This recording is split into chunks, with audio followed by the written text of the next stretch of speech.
स्वाध्याय करते करते, पूजन पाठ अभिषेक करते करते ये कान खोल के सुनना, मैं निषेध नहीं कर रहा हूं, बंद मत करना, पर ये समझाने का प्रयास कर रहा हूं, ये सब कुछ करने के बावजूद भी हमें मात्र और मात्र फल इसी कारण से नहीं मिला क्योंकि मुझे अपने स्वयं का बोध नहीं था। मैं मौजूद हूं, मैं एक जीव द्रव्य हूं, मैं एक आत्मा हूं, मेरे ही परमात्मा बनने की शक्ति है, अंतरात्मा बनने की शक्ति है। ये जब तक मुझे सद्भाव का ज्ञान नहीं है तब तक प्रत्येक कार्य मेरा आकाश के फूल के समान है, गधे के सींग के समान है। पढ़ते हैं श्लोक को, यही रहस्यपूर्ण बात कह रहे हैं। और जिसने जिसने जिसने एक बार समझ लिया, चाहे तुम्हारा जीवन जीना हो, चाहे तुम्हारा मृत्यु का सामना करना हो, चाहे माँ घर गृहस्थी चलानी हो, चाहे आपका धर्म क्रियाओं से जुड़ना हो, वह सब कुछ तुम्हारे लिए आनंद से भर जाएगा। वह रोज जैसा जीवन खिल जाएगा अगर तुम्हें अपने स्वयं के अस्तित्व का बोध हो जाएगा। अस्तित्व का बोध हो जाएगा तो सब कुछ हो जाएगा। बहुत कुछ और बहुत कुछ हमारे आचार्य भगवंतों ने आगम ग्रंथों में लिखा है, पर क्या करे, आज पढ़ना चाहता कौन है, और पढ़ना नहीं, आजकल कोई सुनना भी नहीं चाहता। समस्या ये भी तो है बंडू भाई, कोई सुनाना वाला उस तरीके से सुनाना भी तो नहीं जानता। ताली दोनों हाथ से बजती है, ताली दोनों हाथ से बजती है। सीधा सीधा सीधा सीधा बच्चे को बुलाकर, उस छोटे से बच्चे को माँ जो अभी 2-4 महीने का भी नहीं हुआ है, उससे तुम सीधे कटोरी से घी पिला देना। घी तो पौष्टिक होता है ना, घी तो ताकत देता है ना। कटोरी से घी पिला देना बच्चों को, पचा पाएगा? क्यों? घी तो पौष्टिक होता है। पर भाई ये भी ध्यान रखना, माँ ये भी ध्यान रखना, दूध पचाने तक पहले उसकी शक्ति बनानी होगी। पहले माँ का दूध, फिर गाय का, फिर भैंस का, फिर कभी रबड़ी और फिर कभी घी पचाने की शक्ति धीरे धीरे धीरे धीरे धीरे ही आती जाएगी। पहले दिन तुम घी पिलाओगे, दूसरे दिन पिलाने वाला भी नहीं मिलेगा, पिलाने के लिए कोई नहीं मिलेगा। ये तरीके जीवन के, धर्म के रहस्य के रूप हमें समझने की आवश्यकता है। पहले बहुत सारी चर्चा यहाँ देवसेन स्वामी ने आराधना सार ग्रंथ में व्यवहार पक्ष की सब कुछ क्रियाएं बताई, सम्यक दर्शन, सम्यक ज्ञान, सम्यक चारित्र, सम्यक तप। ये 4 आराधनाओं को ज्ञानी तुम्हें पहले प्राप्त करना होगा। रत्नत्रय के साथ चौथी आराधना तेरे साथ होगी। ये प्रैक्टिकल जिए बिना तुम्हारी ये थ्योरी काम की नहीं, और थ्योरी के बिना प्रैक्टिकल काम का नहीं। और दोनों के साथ साथ तीसरा सबसे ज़्यादा जरूरी विषय अब यहाँ पर निश्चय की अपेक्षा से समझाना प्रारंभ कर चुके हैं। ये सब कुछ ज्ञानी तुमने कर लिया, बाहर का सब व्यवहार समझ लिया, अब तुम समझ लो निश्चय से। बाहर के व्यवहार समझे बिना यहाँ तक पहुँचना संभव नहीं है, संभव नहीं है। दोनों तरफ आती हो रही है। कोई बिल्कुल व्यवहार को छोड़ने ही बैठा है और कोई निश्चय को देखने के लिए ही तैयार नहीं है। काम नहीं होगा, काम नहीं होगा। तालमेल बना के चलना होगा, तालमेल बना के चलना होगा। मेरे भीतर इतनी क्वालिटी और इतनी सारी क्वालिटीज़ है, पर उसको मैं इस कारण से नहीं पहचान पा रहा हूँ क्योंकि मैं अपने ही आप को पहचान नहीं, मुझे स्वयं का ही बोध नहीं हो रहा है। और मुझे स्वयं का बोध नहीं होगा तो सब क्रिया व्यर्थ है। और जिस दिन बोध हो जाएगा, ऐसे आनंद से भर जाओगे, ऐसे आनंद से भर जाओगे, फिर उस आनंद को छोड़ने का कभी विचार भी नहीं आएगा। मैं कोई सिद्ध अवस्था की, अरिहंत अवस्था की, निर्ग्रंथ अवस्था की बात नहीं कर रहा हूँ। श्रावको, आप भी अपने जीवन का, अपने धर्म का, अपने इवन गृहस्थी का भी आनंद सही मायने में, बोलो हाँ, नहीं ले पा रहे हैं। एक बार आनंद लेकर देख लो, एक बार उत्कृष्ट आनंद को प्राप्त कर लेगा ना जीव, पुनः वहाँ से लौटने की इच्छा नहीं हो सकती, नहीं हो सकती। यहाँ तो साधक को समझा रहे हैं, पर जीवन में आपको भी कभी ना कभी अगर मृत्यु को संभालना है, समाधि मरण को प्राप्त करना है, तो ज्ञानी आपको भी कभी ना कभी साधक बनना पड़ेगा, क्षपक बनना पड़ेगा समाधि मरण धारण करने के लिए। और इसीलिए मुझे आज से कम सुनने का तो अभ्यास करना है कि मैं कर क्या रहा हूँ। आज तक तो भूल हो गई, अब तो बचे हुए साल 2, 5, 10 पता नहीं किसका कितना समय बचा हुआ है, उतना भी हम संभालने का प्रयास कर ले, जीवन बदल जाएगा। विश्वास मानना, विश्वास मानना, करके तो देखो, करके तो देखो, करके देखो। कोई कितना ही पूछे पंकज भाई मीठा कैसा है, मीठा कैसा है, आप मुख में रखे हुए रसगुल्ले के बता सकते हो हाँ करके बहुत अच्छा है, आंखें दिखा सकते, चेहरा दिखा सकते हैं, पर स्वाद, स्वाद यही आएगा। सुमत भाई से कहना पड़ेगा एक रसगुल्ला आप चख के देखो फिर बता देना। यही बात कह रहे हैं, तुम भी जीवन का एक बार तो आनंद लेके दियो। हम ये क्यों सोचते हैं कि नहीं हमारी जीवन बहुत स्मूथ चले, बहुत व्यवस्थित चले, तब मैं कभी आनंद लूंगा। अरे इन दुख के दिनों में भी तो आनंद लेकर देखो दुखों का। ऐसा हो ही नहीं सकता माँ, आज तक किसी इंसान की जिंदगी जैसा आप सोचते हैं ना महेंद्र भाई बिल्कुल स्मूथ चल जाए, ऐसी किसी की जिंदगी आज तक हुई नहीं है, ना होने वाली है। ये मेरी व्यर्थ की कल्पना है। जैसा जीवन आ रहा है उसका वैसा सामना करते हुए खुशी खुशी आनंद के साथ जीवन यापन करने का प्रयास करो। और एक बार उसका आनंद लेने का, एक उसका आनंद लेने की कला सीख लोगे ना, फिर कभी जीवन से मौत की ओर भागने का, सुसाइड करने का, आत्महत्या करने का विचार जीव कर नहीं सकता। पढ़ते हैं श्लोक को, नहीं तो पता चला समय हाथ से यूं ही निकल जाएगा, समय हाथ से यूं ही निकल जाएगा। 2 श्लोक पढ़ते हैं, यही विषय बस देवसेन स्वामी भगवान के शब्दों के माध्यम से, उनकी गाथाओं के माध्यम से हमें समझना है कि वे हमें किस प्रकार से अपने जीवन का, अपने स्वयं का बोध करा रहे हैं, बोझ नहीं बोध करा रहे हैं। पढ़ते हैं, तनुमण वैणे सुनो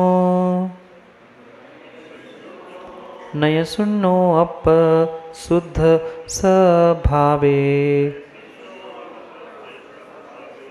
ससहावे जो सुनो हवई यसो गैण कुसुमनि हो। पढ़ने में इतना कठिन जा रहा है। श्लोक बोर्ड पे भी लिखे हैं सामने, अच्छे से पढ़ो। और एक श्लोक पढ़ने, सुन झाण पैठो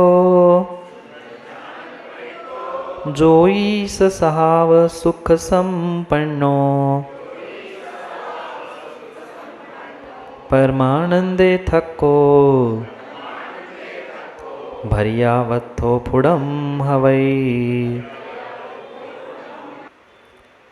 तनुमण वैणे सुनो, जब तक शरीर, मन, वचन आदि के विषयों से तुम दूर होते हुए, उससे शून्य होते हुए, सुनो अपशुद्ध स्वभावो, आत्मा के शुद्ध अस्तित्व में लीन नहीं हो रहे हैं, उसका एहसास नहीं कर पा रहे हैं। सहावे जो सुनो, जो अपने स्वस्वभाव से ही शून्य हो गया। क्योंकि समस्या यही है, कहाँ कुछ जाता है व्यक्ति, सुनता कुछ है, समझता कुछ है और करता बहुत बढ़िया। मैं तो रुक जाता हूँ, आप लोग कम से कम यही बैठे बैठे स्वीकार कर लेते हो, करता और ही कुछ है। यही स्थिति है। यहाँ कई दिनों से लगातार देवसेन स्वामी कह रहे हैं कि मन के विषयों को शून्य कर लो, तन मन वन इन सबको शून्य करते हुए अपने अंतस तक, अपने जीवन तक, अपने स्वयं तक पहुंचने का प्रयास करो। पर व्यक्ति समझ नहीं पाया, शून्य हो जाओ, दूर हो जाओ, दूर हो जाओ, दूर हो जाओ। वह अभी धर्म से जुड़ा ही नहीं है, उसके पहले देवशास्त्र गुरु से दूर हो गया। अभी पुण्य पाप क्या है इसमें अंतर ही नहीं समझ पाया और पहले उसे पुण्य से दूर कर दिया। क्या होगा? बिचाना घर का ना, बहुत बढ़िया। मैं तो पूछता रहता हूँ। बेचारा ना घर का ना घाट का, कहीं का नहीं बचा, ना यहाँ का, ना यहाँ छोड़ पा रहा है पाप, ना वहाँ पकड़ पा रहा है। ऐसी स्थिति से बचने के लिए कह रहे हैं, ऐसी स्थिति से बचने के लिए, ऐसी स्थिति से बचने के लिए कह रहे हैं कि शून्य तुम्हें बाहर के विषयों से होना था। जो इंद्रियों के विषय है, जो मन वचन काय के विषय है, उनसे शून्य होकर स्वभाव में पहुंचना था। स्वकीय स्वभावे शून्यो हवई। अगर तू अपने स्वस्वभाव से ही शून्य हो जाएगा, ज्ञान दर्शन से ही शून्य हो जाएगा, अपने आप से ही भाग जाएगा, अपने जिंदगी से भाग जाएगा, तो पहुंचेगा कहाँ? कहाँ पहुंचेगा? तू अपने आप से भाग नहीं सकता, भाग नहीं सकता। भाग कर तू उस आकाश के पुष्प, आकाश के फूल के पास गयन कुसुमनि हो, आकाश के फूल के समान हो जाता है। आकाश का फूल असंभव है। ऐसे ही तेरा गंतव्य, तेरा स्थान, तेरा लक्ष्य असंभव है। तू कहीं पहुंच ही नहीं सकता, पहुंच ही नहीं सकता, पहुंच ही नहीं सकता। इस पर्याय से तूने खुद खुशी करके अगली पर्याय को प्राप्त किया, वहां भी पुनः पाप के उदय से पुनः मरने के भाव आएंगे। पुनः मरेगा, पुनः मरेगा, पुनः जन्म, पुनः मरण, पुनः जन्म। यही संसार, यही संसार, यही संसार चलता रहेगा। इसलिए कह रहे समझो, अपने आत्मा के सद्भाव को मानो। तुम्हें बाहर के पापों से, विषयों से, राग द्वेष से, विपरीतता से शून्य होके अपने आप तक पहुंचना था। अपने आप से भागकर दूसरों के पास नहीं पहुंचना था। किस किस के पीछे भागेंगे? किस किस का साथ मांगते रहेंगे? कोई किसी का साथ नहीं देता, नहीं देता, नहीं देता। कोई किसी का साथ देगा भी कैसे? कोई किसी का होता ही नहीं है, साथ देगा कैसे? जब मैं ही अपने आप का नहीं हो पाया, माँ बोलो ना, माँ बोलो ना, क्या मैं आज तक अपने आप का हो पाया? मैं जब अपने आप का नहीं हो पा रहा हूँ तो कौन किसका और मैं किसका? समझो, समझो, समझो। सुन्न झाण पैठो ससहाव सुख संपन्नो। जो बाहर के इन सभी विकल्पों से शून्य होकर जब चरम सीमा में पहुंचेंगे, अंतिम समय पर पहुंचेंगे, तब वह परमात्मा गुरु आदि से भी दूर होंगे। पर कब? पर कब? जब तुम पूर्ण प्रकार से घर गृहस्थी, पाप, परिग्रह, आराम साराम सबसे दूर होकर दिगंबर मुनिराज क्षपक बनकर संस्तर पर आरूढ़ हो चुके हो, जब तुम्हें आत्मा का बोध हो चुका है, आत्मा के अस्तित्व का अनुभवन तुम ध्यान के माध्यम से लेने लग गए हो, तब तुम्हारे लिए परमात्मा परगत तत्व है, निर्ग्रंथ गुरु परगत तत्व है। पर उसके पहले जब तक वहाँ नहीं पहुँचे हैं, तब तक वह व्यवहार से ही सही पर स्वगत तत्व है। उन्हें छोड़ने से काम नहीं होगा। छोड़ना है, सब कुछ छोड़ना है, पर क्रम क्रम से छोड़ना है। छोड़ना है इसलिए जन्म लेते ही दूसरे दिन शरीर छोड़ दो, काम बनेगा नहीं, नहीं, नहीं। और इसीलिए इसीलिए इसीलिए हम समझ रहे थे, जीना है तो जीना बनो, जीना बनना है। एक एक एक एक स्टेप हमें ऊपर चढ़ना है। ये ऊपर पहुंचाने की बात कह रहे हैं। परमानंदो थको, जो परम आनंद में स्थित हो जाता है, जो एक बार परमात्मा का और आत्मा का आनंद ले लेता है। आत्मा का नहीं ले पा रहे श्रावकों, परमात्मा का ही कम से कम आनंद लो। निर्ग्रंथ गुरु के चरण निश्रा में बैठकर ही वो आनंद लो। और जो एक बार इस आनंद को प्राप्त करेगा, चाहे व्यवहार दृष्टि से, चाहे निश्चय दृष्टि से, वह भरे हुए कलश के समान लबालब आनंद से भरेगा।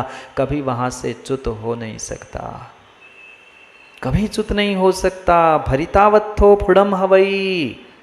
जैसे भरितावस्था, पूर्ण कलश भृतावस्था भरा हुआ होता है, ऐसे ही वह आनंद से भरा हुआ, अमृत से भरा हुआ। अभी कह रहे थे ना, सुने कौन कह रहा था, अमृत का पान पिला दो। अमृत, यही अमृत है। और अमृत बाहर से नहीं, अमृत तेरे भीतर है। बस उसको हिला के स्वाद लेने की आवश्यकता है। दूसरों को मत हिलाना अमृत का स्वाद लेने के लिए। अपने आप को हिला के अपने भीतर के अमृत का स्वाद हमें लेना है। सब कुछ मेरे पास है, सब कुछ मेरे पास है। परमात्मा मिले तो मेरे पास है, परमात्मा नहीं मिले तो मेरे पास है। निर्ग्रंथ गुरु मिले तो मेरे पास है, नहीं मिले तो मेरे पास है।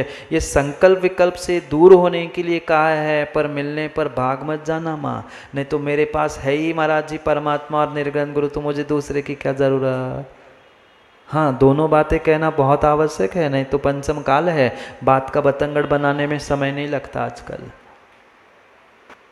दोनों बातों को समझना है। जो एक बार उत्कृष्ट आनंद में स्थित हो चुका योगी, क्योंकि आराधना सार मुख्यतः मुनिराजों के लिए समझा रहे हैं, पर श्रावकों मुनिराज नहीं, पर तुम्हें समाधि मरण करना है तो अंतिम समय तक साधक और क्षपक तो बनना ही पड़ेगा। ये मत कह देना मुनिराज बनेंगे या जब बनेंगे अगली पर्याय में देखेंगे या मरते समय देखेंगे। आज से मुझे पुरुषार्थ प्रारंभ करना होगा, क्योंकि मरण उसी का संभव है। अच्छा मरण उसी का संभव है जिसका जीवन अच्छा है, जिसका जन्म अच्छा है।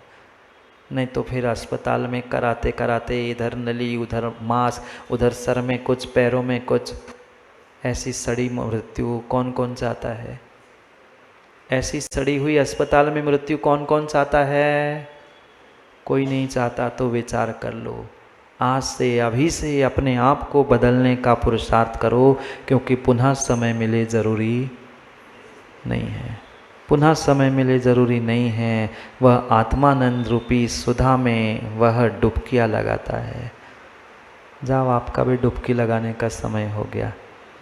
दुकान में, किचन में, पता नहीं कहाँ कहाँ समय हो गया है डुबकी लगाने का। समय हो गया है डुबकी लगाने का। जो समय मिला है, जितना समय मिला है, एक समय का अनुभवन करने का प्रयास कर लो, क्योंकि पुनः पुनः ऐसे निमित्त मिले ज्ञानी जरूरी नहीं है। नितिन भाई संगठन के एक युवा, एक बच्चे, एक महिला मंडल से कह देना, बस दिन का 1-2 घंटे का समय निकालो, बाकी तो पूरी ज़िंदगी है ही तुम्हारे लिए। पूरी ज़िंदगी है, और एक बार इसका चस्का और एक बार आनंद बंडू भाई लग जाएगा ना, तो फिर कोई छोड़ नहीं सकता।